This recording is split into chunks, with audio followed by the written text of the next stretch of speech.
Hello, welcome to my little trip down road testing memory lane. Q&A video for you today. I've been on my travels. I've been to ride Honda's new CB1000 Hornet SP. You can read all about that in MCN this coming week, see it online and also see the video. All I would say is it's under 10 grand, 9999. And for that you get a Fireblade engine, 155 bhp, an Öhlins rear shock, Brembo Stylimer brakes. I mean, wow. I mean, it goes without saying that motorbikes are getting more and more expensive now. So it's a little bit of a breath of fresh air to see Honda come in and create a sports naked that's less than half the price of some of the kind of major league exotica out there. So well done, Honda. For this video, I thought I would rattle through a few more of your questions. Instead of just 5 or 6, I thought I'd do 10 as it's coming near Christmas. So some of them will be brief, some of them will be a little bit more wordy, but let's crack on with the first one, which is from Latino Death Jazz. Who later says his name is Al, but I think Latino Death Jazz is better. Hi Neezy, really enjoying catching up with all of your videos, having discovered them recently. Lots of great food for thought. Thank you very much. Off the back of this discussion about riding in the rain, which we talked about before, what bikes do you recommend that are particularly suited to life in year-round, very wet and hot conditions? I ask as a Brit expat living in Singapore, where change sees literally over a weekend if you forget to take care of them, and the humidity makes practically anything rust or UV rot. Blimey. I'm currently riding a 2014 OC GSA. What's OC mean? With its shaft drive, great finish and fairly gentle power, it's faring pretty well. Previously in SG, I've owned an FJR 1300. What's SG? A bit of a handful in a monsoon. A T-Max, fantastically practical. A Duke 690, sees 2 chains and the electronics did not love the insane rain. And I've ridden loads of rental bikes like DRZ 400 SMs and KTM EXC 300 2-strokes. That's a fair old mix. I'm mainly wondering about living with the thing and it not trying to kill me every time it rains. Thoughts? P.S. My name is Al. I always feel for you when you have to try to make heads or tails out of loads of jibber jabber usernames when telling us who wrote the question. Yeah, it might be, most people give their names actually. But thank you very much for your question. Well, it seems like you've ridden quite a few bikes, you've got quite a lot of experience there. And you've got quite a unique problem really, nothing that we'd suffer with in good old Blighty. Yeah, we don't have too much extreme weather really, do we? Yeah, I mean, really, the sort of the bikes that come to mind, I mean, from personal experience, I ran a Tiger 1200 GT Pro a couple of years ago as a long-termer, and I rode it all the way through winter. And the only corrosion, and I didn't even ACF 50 it, nothing, I just washed it after every winter ride, or, you know, rinsed it off. The only thing that kind of rusted was the brake disc bolts, and that was it. Everything else was fine. So if I'd have actually ACF 50'd them and been careful not to go near the bit that the brake bites, I think that would have been perfect. And of course it's shaft drive, so no problems with chains or anything like that. But it's a big bike. It is good in the wet because it's quite soft and it's got really good electronics, really nice power delivery, but it's expensive. Then I was thinking perhaps something with belt drive. I mean, old BMW F-Series bikes, some of those had belt drive, but really you're kind of limited to cruisers and big scooters, and you've definitely gone down the scooter route there. But the thing that the bike that I keep coming back to thinking about your particular problem is a Honda. We all know Hondas are really durable. It's got a chain drive, so you'd still have to look after the chain, but the humble NC 750X, I mean, it's not the most exciting bike in the world, but it's incredibly popular because it's very easy to ride, very reliable, very durable, You've got a fake, you've got a boot where the fake fuel tank is, so you can put stuff in there. You've got DCT if you want it on some of the models, so it's nice and easy to ride. Power delivery is really gentle, so it'd be really nice in the rain. So, you know, I'd say if you need a workhorse that's got, you know, a bit of power to have a bit of fun with as well. I mean, it's not, no motorcycle's boring. You know, anything with two wheels and an engine is exciting. But obviously the NC isn't the most exciting. But I think for kind of a year-round bike that will last pretty well. You probably can't go too far wrong with an NC 750. But maybe somebody out there has got a suggestion for Al. So if you have, pop it in the comments. Next one is from HKS071. Thanks for asking my questions about riding in the rain. No problem. Funny you said about front tyre grip, front end grip, if the bike is reluctant to turn in. My bike is a ZX12R with Road 6 tyres. I do sometimes experience the front end won't turn in. What can you do to increase the front end grip? I assume the Road 6 gives plenty of grip even in the wet. Well, yeah, thanks for your question. Well, first of all, you've got to kind of tick off the usual things on the list if you don't think your bike's handling properly. Check tyre pressures, check suspension settings. You know, if you're unsure, return everything back to standard. You know, those two things are the things to check before you do anything, really. I mean, Road 6s are among the best sports touring tyres out there. So you're not going to find many more tyres with a lot more wet grip unless you put racing wets on, which obviously you're not going to do. So, you know, you could possibly have two problems there if you've sorted all the other stuff out. The first one is that a ZX12R is a big bike. It's got 200 section rear tyre on it as well, isn't it? Which is not the most fast steering bike. And I think if you're reaching the end of tyre grip with that bike in the wet, then you're probably reaching the whole bike's limit anyway, and there's not more you can do. So you could kind of throttle back a little bit.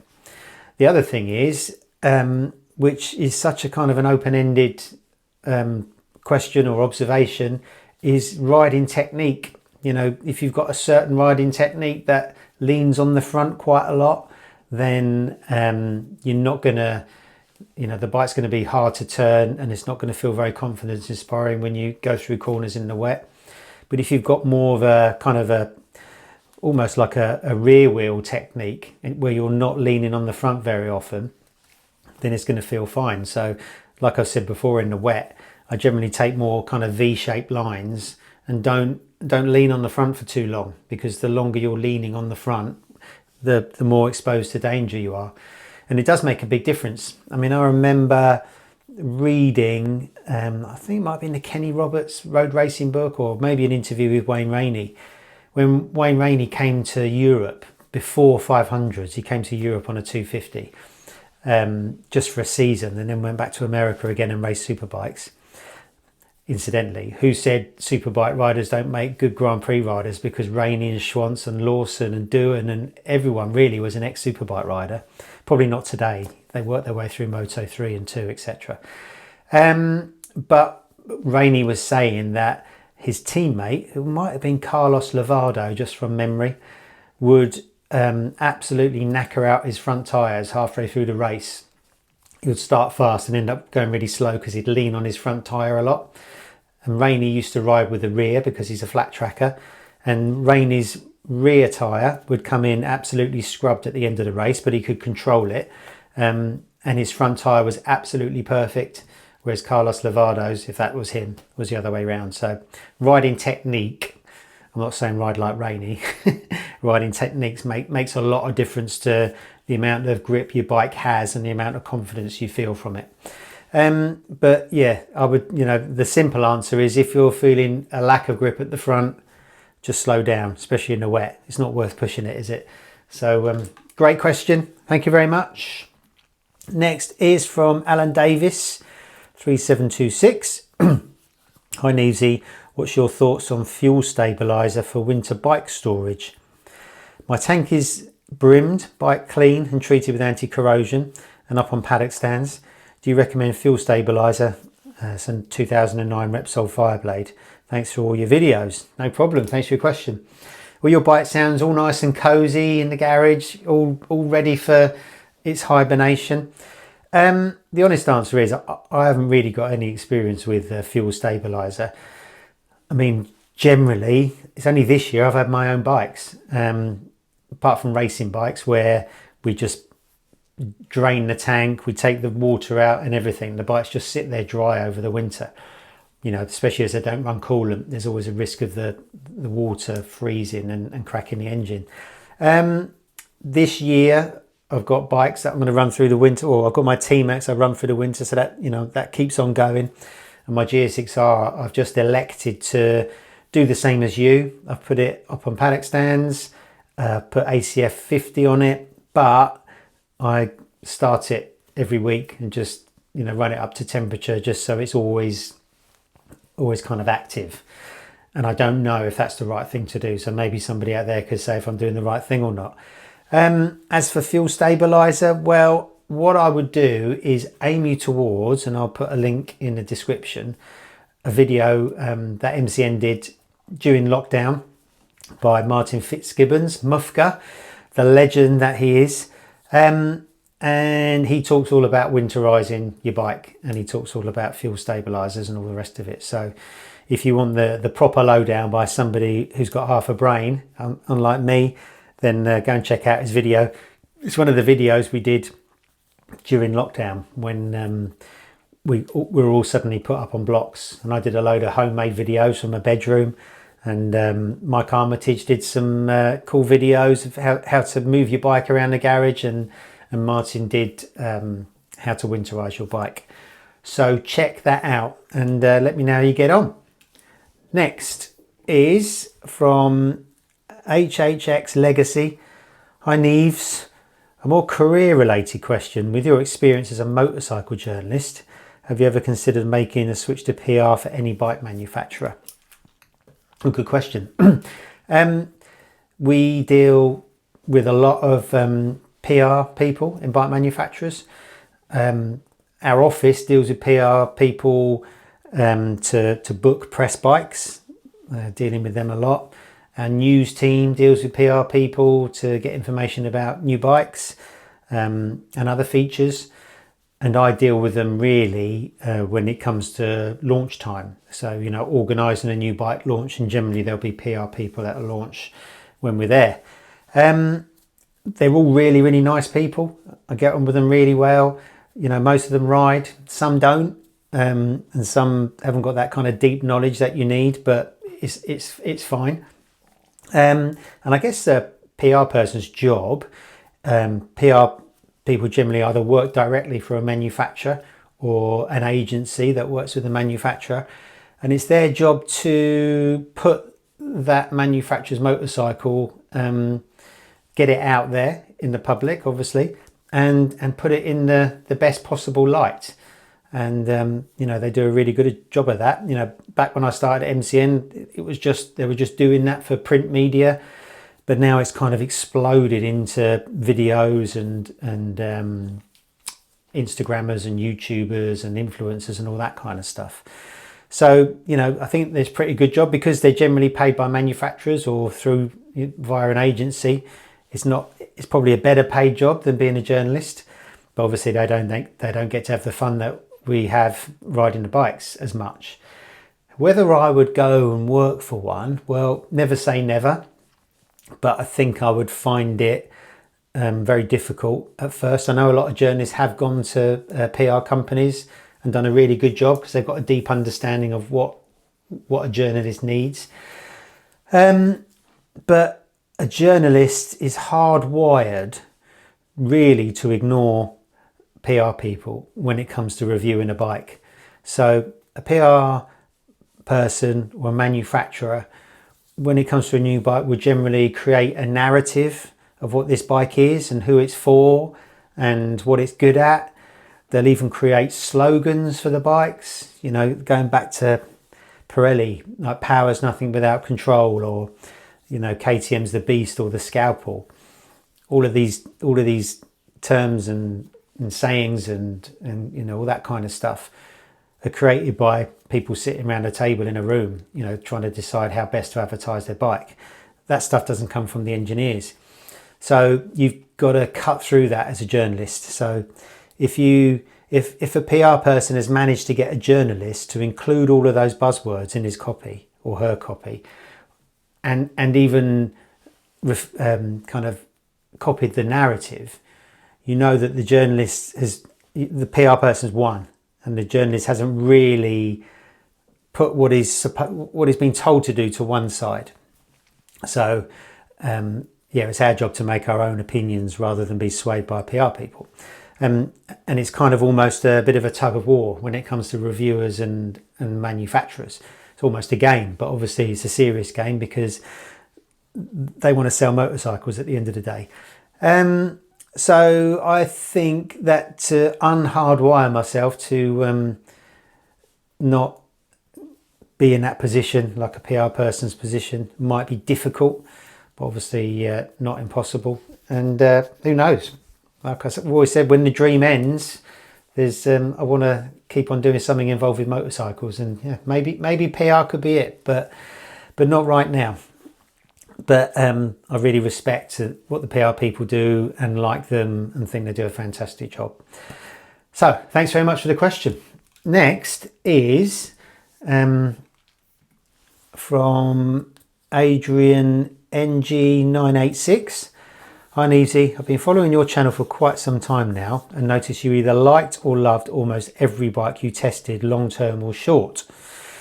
I believe modern bikes have more pros and cons. Is there a bike, production not custom, that you've ridden since the noughties that you truly detest? The absolute pits you wouldn't throw your leg over ever again under any circumstance. Thanks for your question. Well, there aren't many bad bikes out there, as I've said before. Quite often you can be disappointed with new bikes when you know that they've been watered down. You know, all the manufacturers know how to design a good bike, all the engineers know how to make a good bike, all the test riders know what a good bike should feel like to ride, and everything in between. But somewhere along that journey of a new bike being produced, it will be watered down due to time constraints, costs, regulations, the company's kind of politics and their kind of how they perceive bikes should be ridden by the customers or whatever. So yeah, you can't really criticize any new bike in terms of kind of what it does. You just wish it could do what it maybe could have done, you know, as it was conceived. But there are a couple of bikes that spring to mind. I've written them down. Yeah, I suppose specifically the Garner era of Nortons were absolutely awful. Horrible engines, awful power, awful gearboxes, huge vibration, bad handling and everything in between, unreliable, and just, you know, I think Norton have got to go a long way before the bikes are good again. And I'm sure they're working hard with TVS as their backers. You know, a friend of mine's got a Norton and it permanently sits above a big pool of oil. In terms of kind of types of bike, tall rounders I don't particularly like riding because they're so loud in the wind. I mean, two occasions stick out for me. Is one when we did a UK launch of the Yamaha Tracer 9. We rode it from Birmingham to Wales and back for a bit of that was a UK launch during COVID. And the screen was so loud, it really worried me. Because I've said before, I'm deaf in one ear and my good ear's going. And I've got earplugs in, but and maybe because I'm quite tall and I don't quite fit the screens properly, but that was awful. And then I did an MCN 250 a couple of years ago with a V-Strom 800 and a Transalp, and it was a windy day. And because of the screens, because tall rounders, their screens are like barn doors, and they create a lot of turbulence and buffeting. Unlike something like a sports bike or a sports tourer, like a Ninja 1000 SX, they just slide through the air. And on that MCN 250 day, 250 odd miles, it was like standing behind a jet engine all day. And I almost went to my boss to say, I don't want to ride these kind of bikes anymore. But, you know, I don't ride them every day. I just need to kind of put up with it, really. But I don't know how owners put up with screens. Multi-strada screens are really noisy as well. So, yeah, the nature of the bikes means, you know, the way the screens are and the way the aerodynamics are and all the sticky out levers and handguards and mirrors and wind deflectors, all this kind of stuff all creates turbulence. I remember riding like I say, the SX is really quiet, and I rode an SX after a Tracer, and it was like somebody hitting the mute button. It was so much calmer, so much nicer. So yeah, I'd say that. I still like all-rounders, but I think they're great comfort-wise and handling-wise and power-wise. I mean, the Tracer's amazing for the value for money, but I just can't get on with the screens. There you go. Thanks for your question. Next is easy. Did you rock up? Oh, from none of your business. None of your business. Very good. 9257. Neasy, did you rock up on the scene in time to see the heyday of the wild bike launches with all the attendant debauchery and wretched excess with bad behaving journos? Not naming names, but what were some of the wildest things you've seen from the press in your time as a tester? Good question. I think I probably arrived too late to see the real debauchery. You know, I remember reading all the things that the kind of the fast bikes boys got up to, you know, the original fast bikes back in the early 90s, and PB, you know, you hear a lot of stories about what went on at launches. And I think that's because generally people had more time at launches. I think the launches were longer. I don't think they're any more kind of glamorous or decadent than they are now. I think, you know, you flew to a location somewhere in the world like we do now. You ride a bike, get photography like we do now, and then you come home. But I think some of the launches were a little bit longer, and because there was no internet, people had more time, you know, especially MCN. I mean, now when you go on a launch, everything's got to be done immediately. When I started, I think it had all calmed down by then. I mean, I am extremely boring at a launch. I literally pop my head above the parapet to ride the bike and to go to the technical presentations. But after that, I'm normally writing in my room because things have to be turned around so quickly. But, you know, I've seen plenty of trips home where journalists have been absolutely hanging because of a heavy night on the sort of after the riding day, you know. And why wouldn't you? Why wouldn't you have a nice drink after riding a bike all day? I've seen plenty of that. I've heard plenty of stories about golf carts going missing in some of the golf hotels that we frequent over the winter. I've heard stories and seen pictures of motorbikes being taken from the reception area where they're displayed into a lift and then rolled into somebody's bedroom. But yeah, I never actually see it. The only time I've got drunk once at a launch in 22 and a bit years, and that was on a launch in Spain. It was towards the end of the year. It was almost Christmas, and I didn't have to write it that night. It was a Friday ride, and I don't think my words had to be until Monday morning.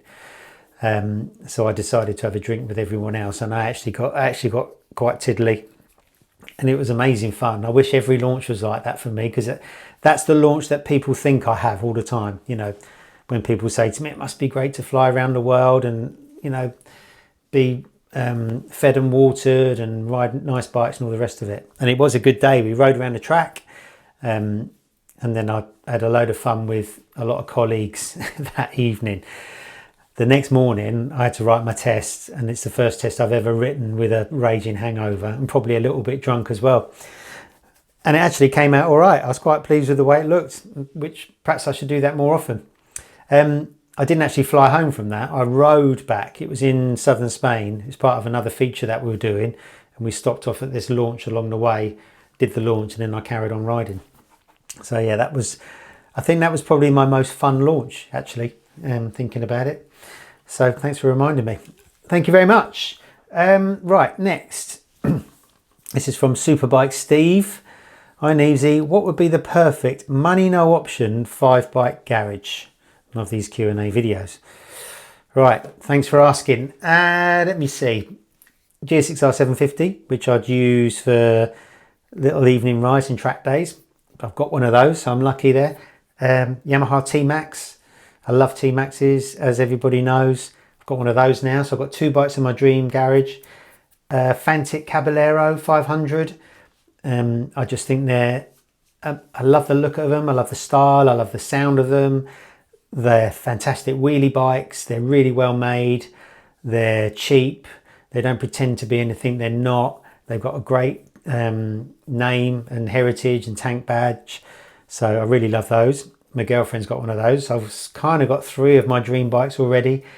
I would probably have some kind of tourer so I can do my trips, which I love doing in Europe.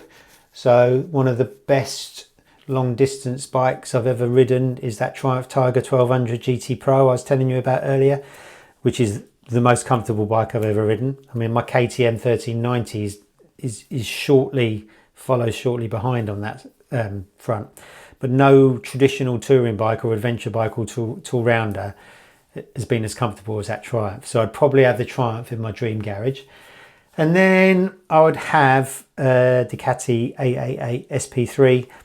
I just think they're amazing. They sound incredible. A friend of mine had one when I was younger and just absolutely fell in love with it. I probably wouldn't ride it that much. Probably wouldn't take it on track. I'd probably just go into my garage and sit and gaze at it. I'd have another one, but I wouldn't keep it in my garage. So does that count? And that would be to keep my BMW S1000RR race bike.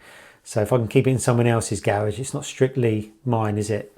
And that means I'll get my 5 bikes. But thanks very much for your question. Maybe everyone could tell me what your dream 5-bike garage is. Be interesting to hear. Right, next we've got 3 to go. From James Holden 8700.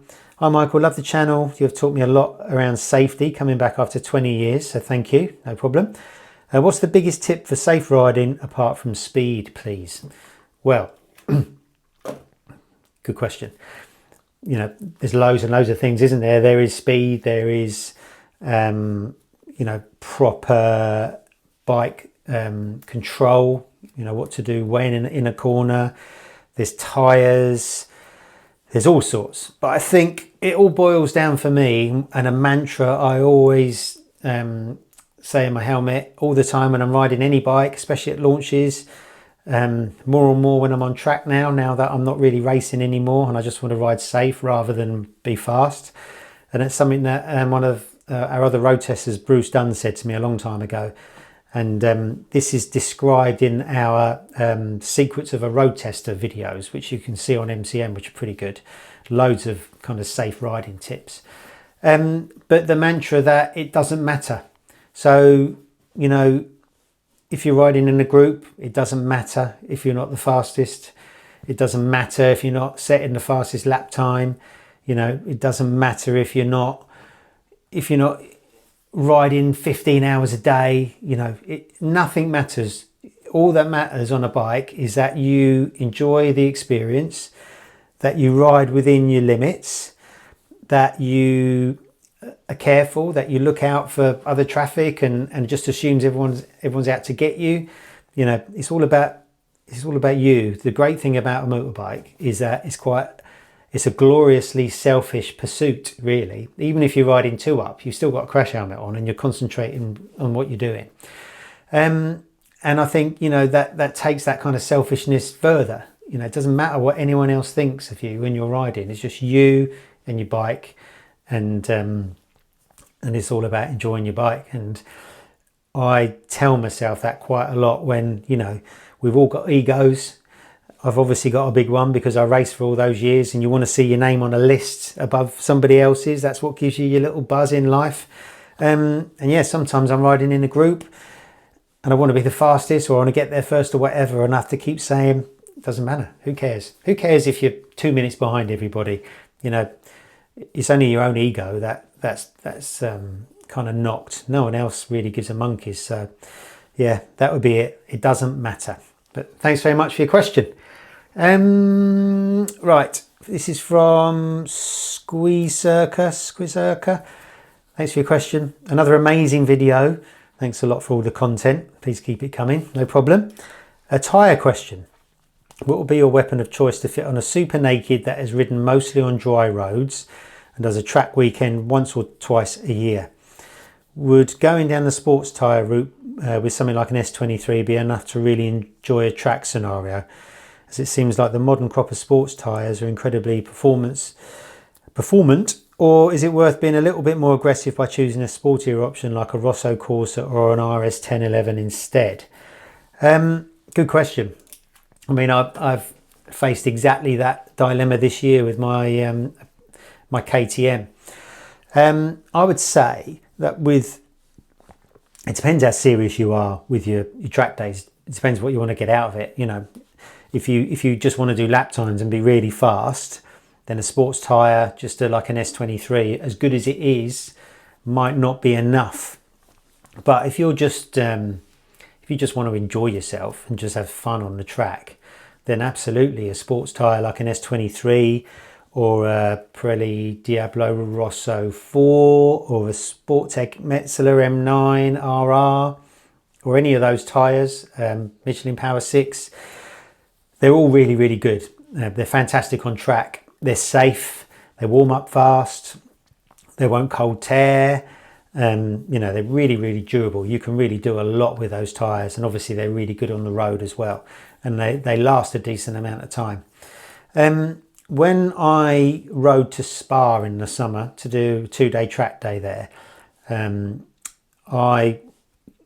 it's a fast track on a fast bike, and I wanted to ride pretty quick. I knew I wouldn't be in the top group with all the super bikes on slicks, but they have 4 groups at these things. I was in the second from the top, so the pace was pretty good, and I knew I wanted something a bit more serious than just a normal sports tyre, but I wanted something that would last me the trip there and back.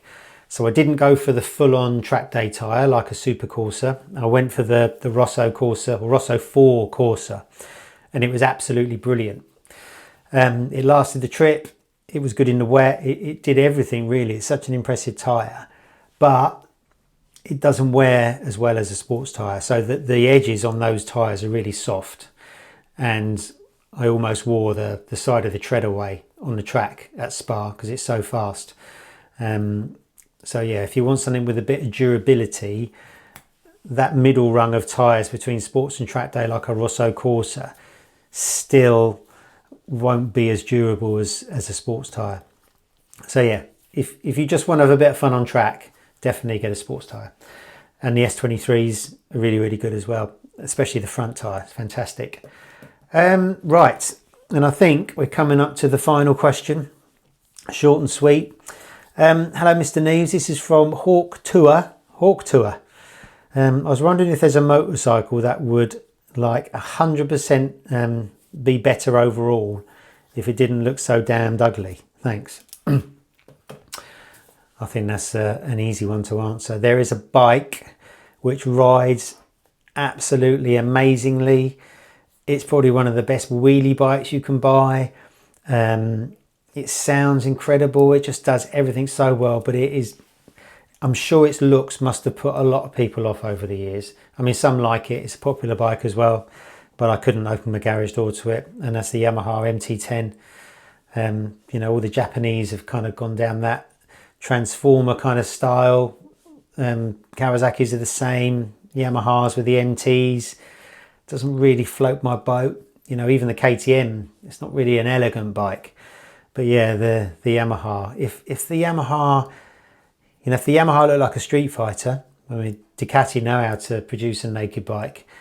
I think I'd have one in my garage. I think I'd prefer one over a Tuono. There's not a lot in it between the Tuono and a Yamaha in terms of what they like to ride. They even sound very similar. But the Tuono's just got that little bit more compliance with its suspension. It's a little bit sportier, but it's not as much fun as a Yamaha. A Yamaha is amazing fun. I just wish it was a little bit better looking. So there you go. That's 10 questions I've rattled through.